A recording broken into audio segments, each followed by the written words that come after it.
In Pitt County, North Carolina, a growing controversy inside the local board of elections is raising serious concerns about leadership, workplace behavior, and the integrity of upcoming elections.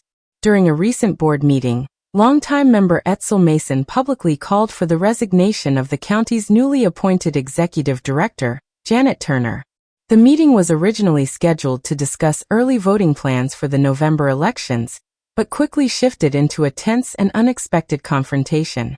Turner, who recently stepped into the role after the retirement of longtime director Dave Davis, is now facing criticism over how she has managed both staff and poll workers. According to Mason, multiple complaints have surfaced regarding Turner's conduct in the workplace. She described Turner's behavior as aggressive, overly confrontational, and at times inappropriate for a professional environment. Mason stated that several poll workers and election judges have felt disrespected, embarrassed, and even humiliated during interactions with Turner. She emphasized that these individuals are essential to the election process, and warned that continued mistreatment could lead to many of them stepping away from their roles. Her biggest concern, she said, is not personal conflict but the integrity of the election itself. Mason stressed that citizens deserve a system that is fair, transparent, and properly managed, where every valid vote is counted without issue. Adding to the tension, several poll workers at the meeting voiced their own frustrations. Some claimed they had not yet been paid for their work during the March primaries.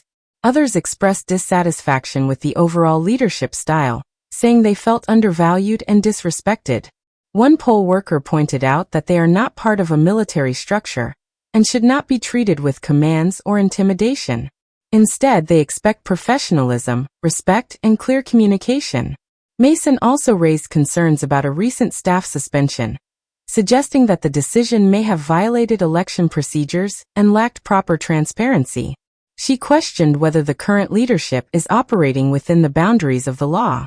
However, not everyone on the board agrees with Mason's approach. Board Chairman Neil Driver pushed back during the meeting, arguing that the issue being raised was a personnel matter and should not have been discussed in a public setting. He moved to adjourn the meeting, stating that such discussions should take place in a closed session. Driver defended Turner, saying she continues to have the support of the board. He also addressed the issue of unpaid poll workers, explaining that payment checks had already been delivered to the office and were in the process of being mailed out.